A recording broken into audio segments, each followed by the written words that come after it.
Well, Cyrus, I made it. This is my last Sports Mag show ever. There's no way. I'm not ready. You can't leave because our audience isn't ready. You'll be fine, my man. I have faith. Fun fact, actually, during our first semesters ever here at CU, Cyrus and I both took the same acting for non-majors class, and over the years, it's definitely helped me act like I know anything about CU sports. Me too. You think you still have one more show left in you, old-timer? You know it. We have news from the Pac-12 championship, plus both basketball teams are already getting big wins against ranked teams this year. Unfortunately, the Buffs could not bring their winning ways with them to Santa Clara on Friday for the highly anticipated Pac-12 championship. Colorado lost to Washington 41-10. It didn't start off well for the Buffs as Washington took the opening drive 65 yards and scored off of a touchdown run. On the next CU drive, quarterback Sefo Liufau was injured and second-string Steven Montez was forced to go in for the remainder of the first half. Montez was able to spark some magic and could get CU its only touchdown of the game. Throughout the game, the Buffs' defense was unable to stop the Huskies' run game, which gave Washington the advantage over a top-ranked defense. Liufau, the team's leader, powered through his injury and returned for the second half of the game, but he just didn't have the same magic. His first pass, which was intended for Jay McIntyre, was intercepted and returned for a touchdown. In total, he threw 3 interceptions and 0 touchdowns. The Buffs did not show up to play last Friday. Every phase of their team struggled, and in the end, that's what cost them the game. Washington took home the Pac-12 championship trophy with a 41-10 win. Head coach Mike McIntyre addressed the media following CU's disappointing loss against Washington, but came in smiling and praising his team for all that they've done. I was really impressed with the Colorado fans that stayed and cheered our team off the field. I wish they all would have stayed. What these young men have done for the University of Colorado is amazing. And how they fought through everything is amazing. I couldn't be prouder of them. Yeah, we hurt. We lost to a good team.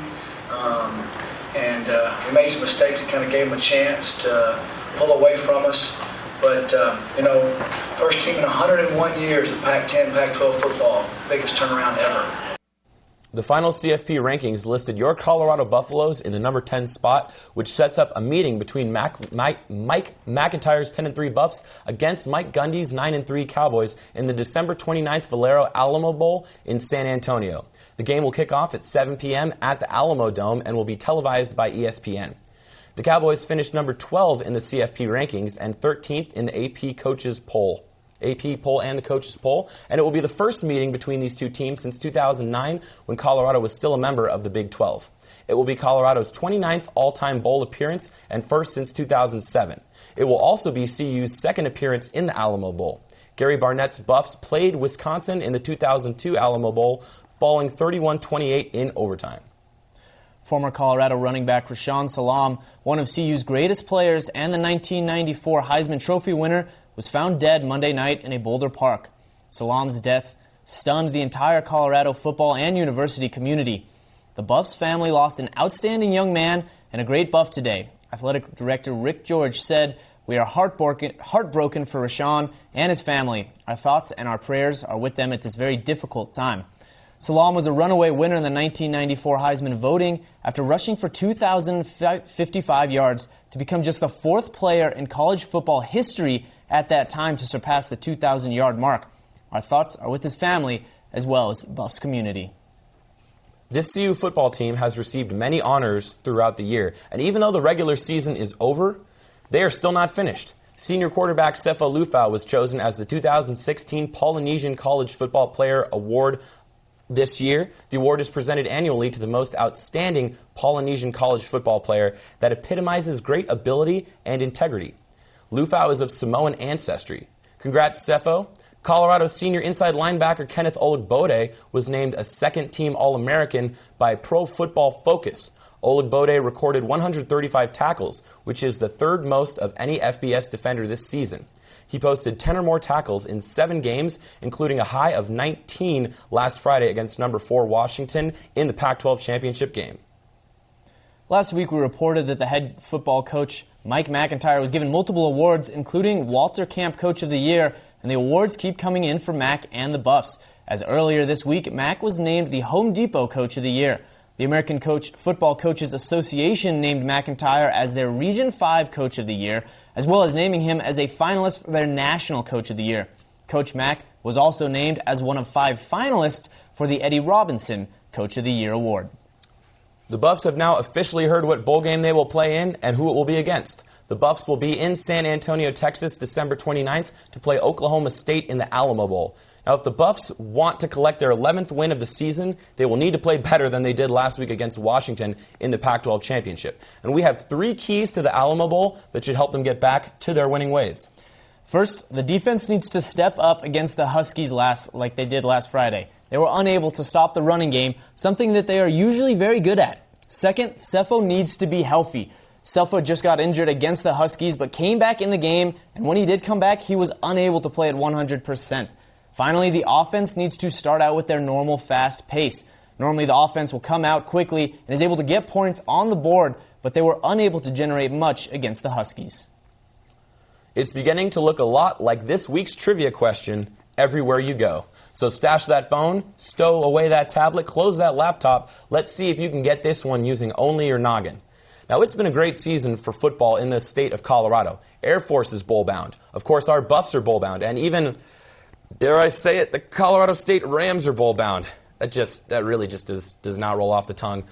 But in all seriousness, this is an amazing feat. It's great we have such a strong Colorado presence in the bowl picture. So our trivia question this week is, when was the last time these 3 schools all made it to a bowl game? Stick around, and we'll have that answer for you at the end of the show. Don't go anywhere, because after the break, we have updates on both our basketball teams. Hey, Steve, how does that one DMX song go? What, you mean X gon' give it to you? Yes, X gonna give it to you. Well, I have a new version. XJ gonna give it to you. Coming up after the break, we have a story on the comeback of basketball player Xavier Johnson. Stick around.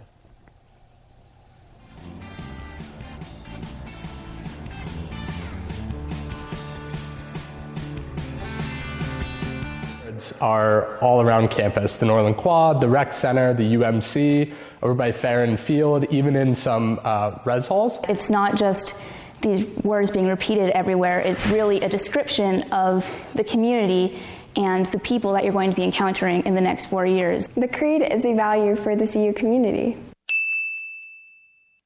As a member of the Boulder community and the University of Colorado Boulder, I agree to act with honor, integrity, and accountability in my interactions with students, faculty, staff, and neighbors. To respect the rights of others and accept our differences. Contribute to the greater good of this community. I will strive to uphold these principles in all aspects of my collegiate experience and beyond.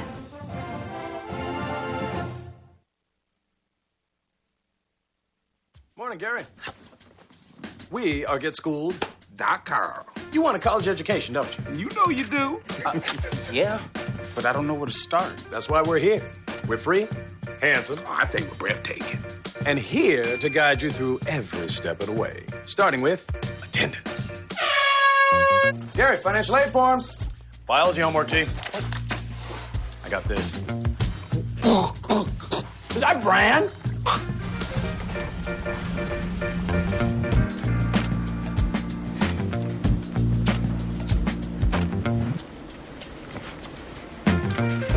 Colleges love extracurricular activities.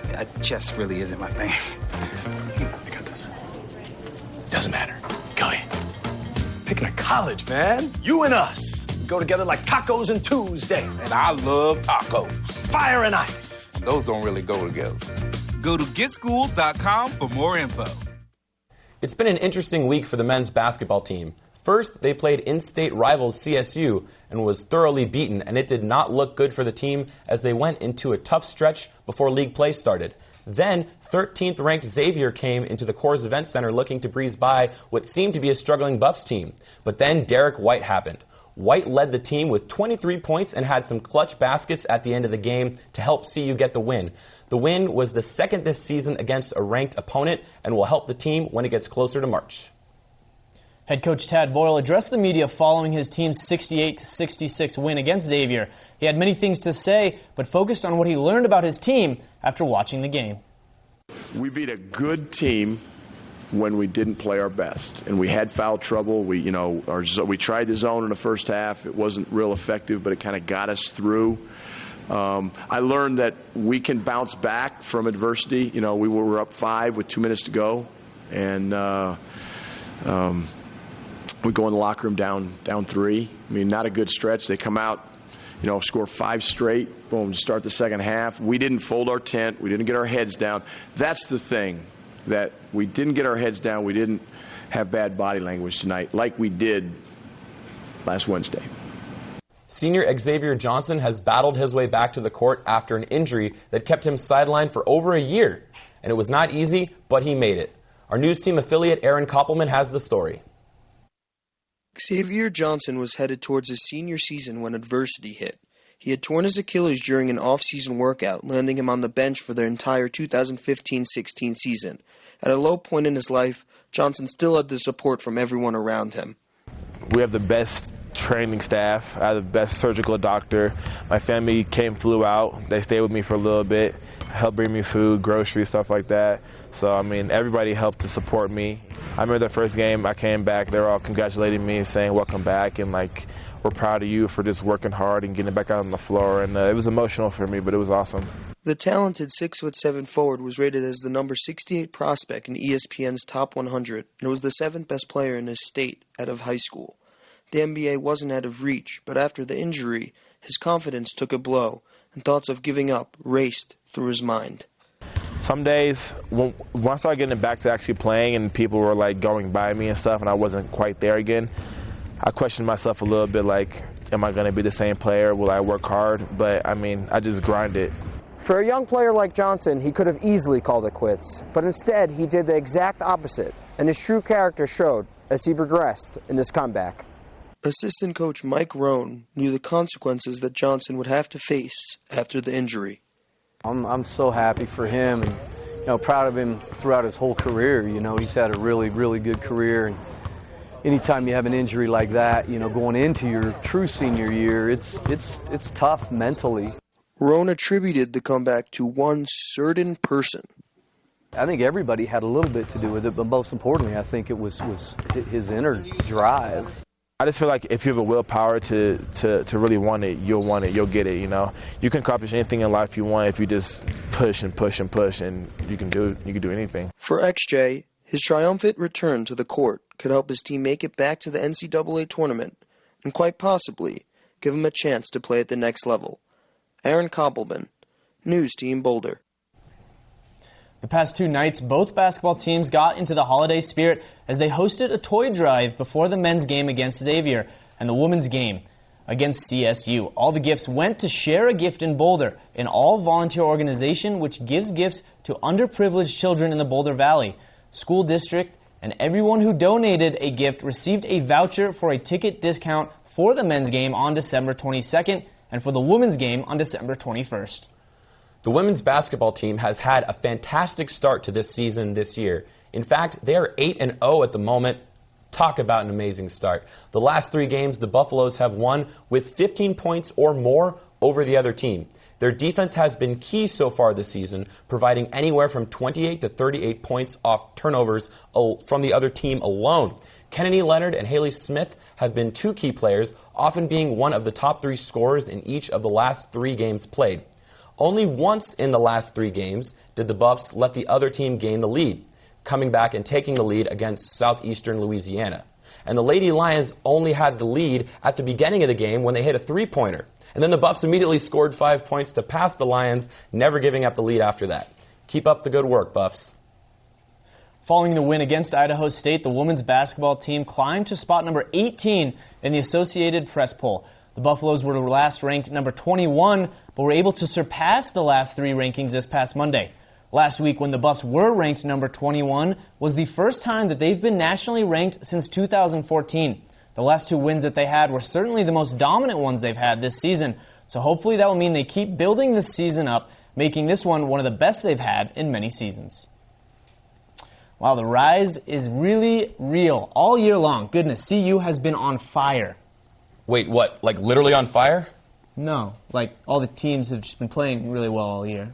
Yeah, that makes more sense. Yes. After a quick break, we'll give you an update on a volleyball star. And Alex Doyle is in the studio to give us the lowdown on CU hockey. So stick around.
I'm a teacher. Let me tell you what I make. I make learning a privilege, not a chore. Show up And frustration, a tool, not an obstacle. I make working hard seem easy and giving up impossible. And then we're going to turn on the lights and everybody look up. I make an old subject feel like a fresh thought. Finally won. What's your reaction? Yeah. Yeah, exactly.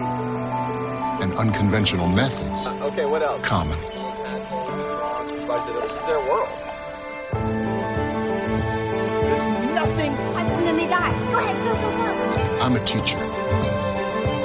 I make more.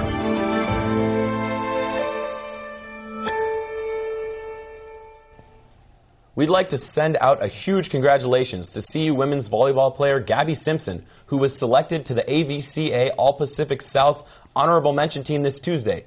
Simpson stands at 6'3" and is a right-side hitter for the Buffs. Her junior year season was stumped for 8 games due to injury, but she still came out as second on the team in kills and 4th in digs and blocks. This is the first all-region honor for Simpson, but she was also named to the Pac-12 Honorable Mention team for the second season straight. Congrats, Gabby, and Cyrus Allen's number is 303-941-6091. He would love to take you out. Despite their season being over, we have one final piece of women's soccer news before winter break. In the final coaches poll of the year, your Buffs were ranked 23rd in the country. It's been 8 years since CU was ranked in the final poll. After finishing in last place in the Pac-12, the Buffs pieced together the greatest turnaround in conference history, finishing in a tie for second with a 15-6-1 record, including a 10-game winning streak. The Buffs' impressive season was one of the best in CU's history, tying a school record for wins. With the future looking a little brighter after those signings, CU's past is also looking pretty good. Jenny Coleman, a former member of the women's golf team from 2010 to 2014, earned conditional LPGA status after placing 29th at the LPGA qualifying tournament in Daytona Beach. Coleman is the first CU alum ever to earn this prestigious status. At CU, Coleman made regionals in all 4 of her seasons. Coleman will be joining a group of 31 rookies on the tour next year and can potentially compete in 8 events next year at golf's highest level.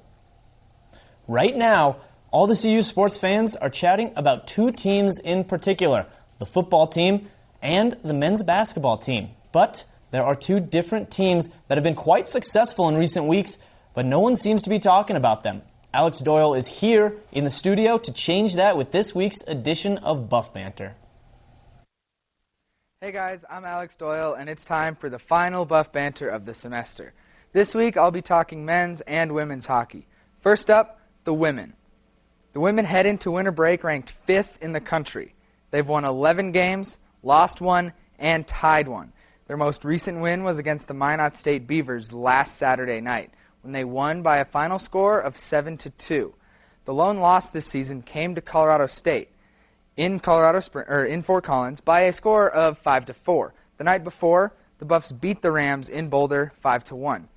When playing in Boulder, the women have not lost a game and are a perfect 8-0. In that streak, the Buffs have scored 47 goals and only allowed 12 goals.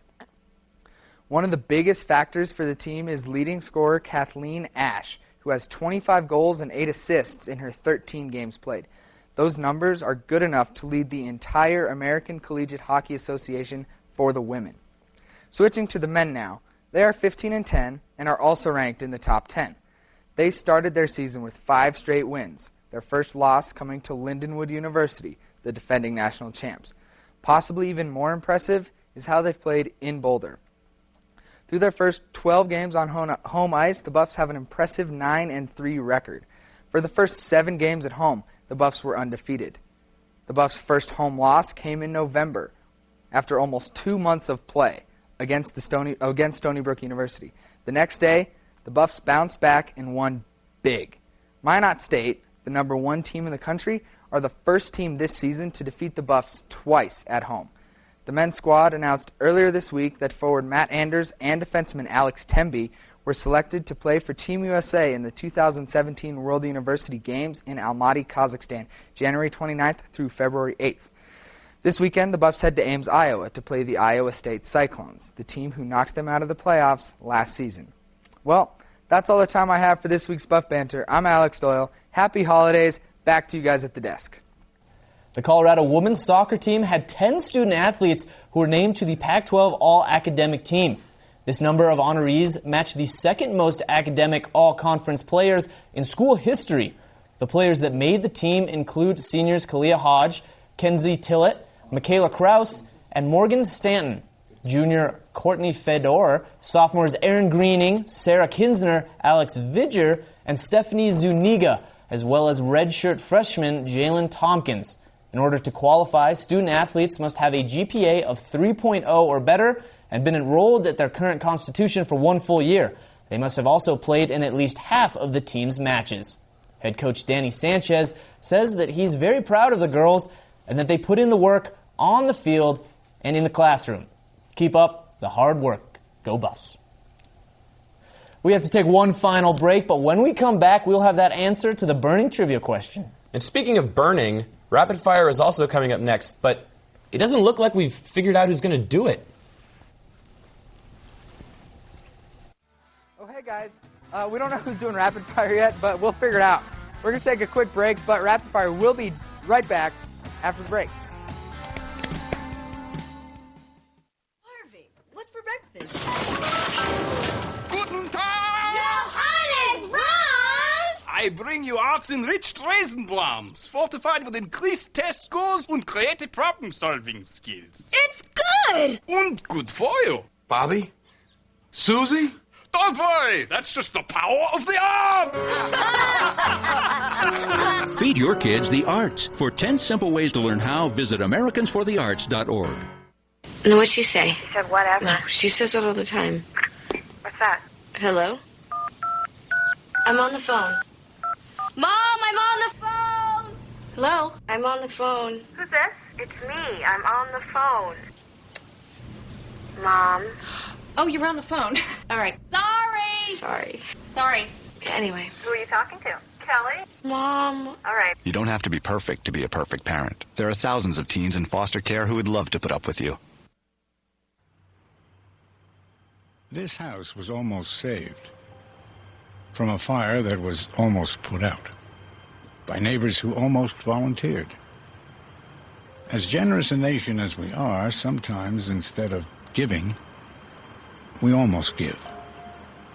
But almost giving is the same as not giving at all.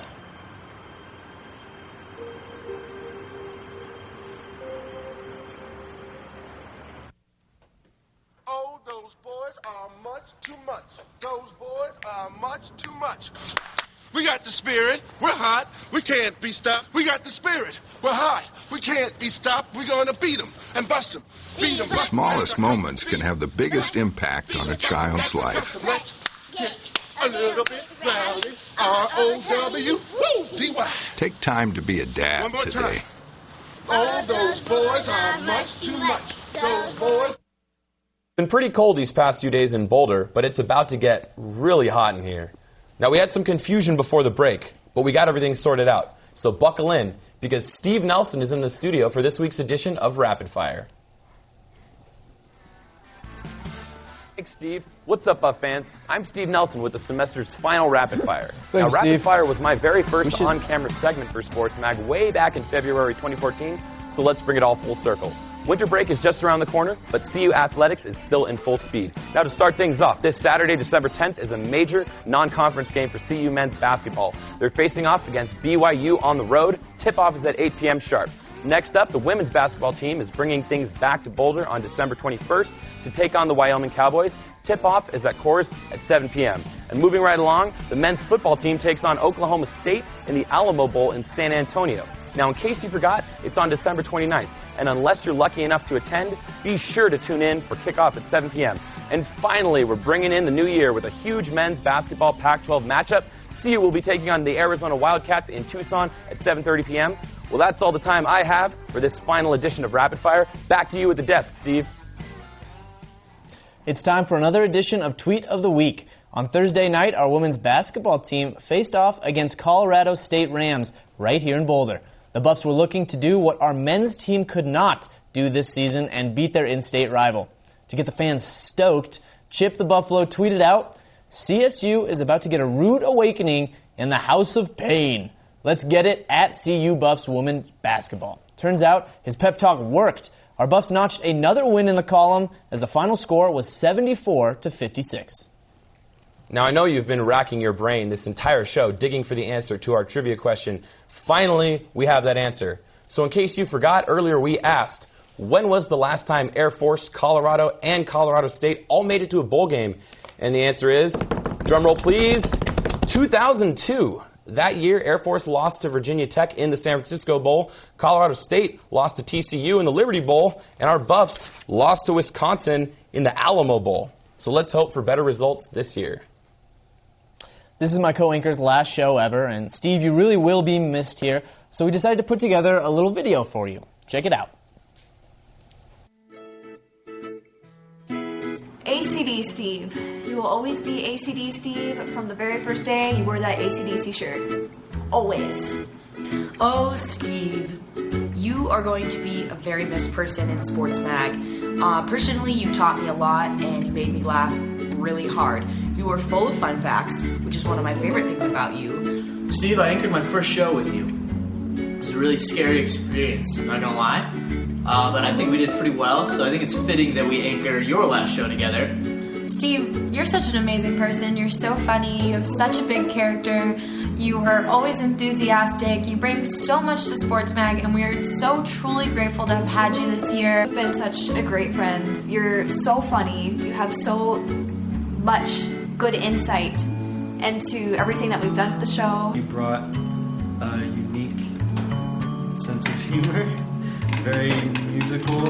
I liked your musical background, and I think that brought something different. You're one of the few quality people that we had through the program and then Sports Mag that was there every time, always working, always doing what they needed to, and it's way more helpful than I could ever put into words just to help put this show together. I can't thank you enough for everything you've done. We're really going to miss you, and it's going to be different putting the show together next semester without you, so thanks for everything, Steve.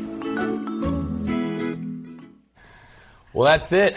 My run at Sports Mag is officially over. These past few years have been incredible. I've learned so much about sports journalism and television, and more importantly, I've met some of the coolest people I'll meet and made some of the best memories during my time here at CU. I would not trade Sports Mag for the world. So for the last time, that's all the time we have for this week. I'm Steve Nelson. That's Cyrus Allen. That's the best crew you could ask for. This is CU Sports Mag, and we'll see you next semester.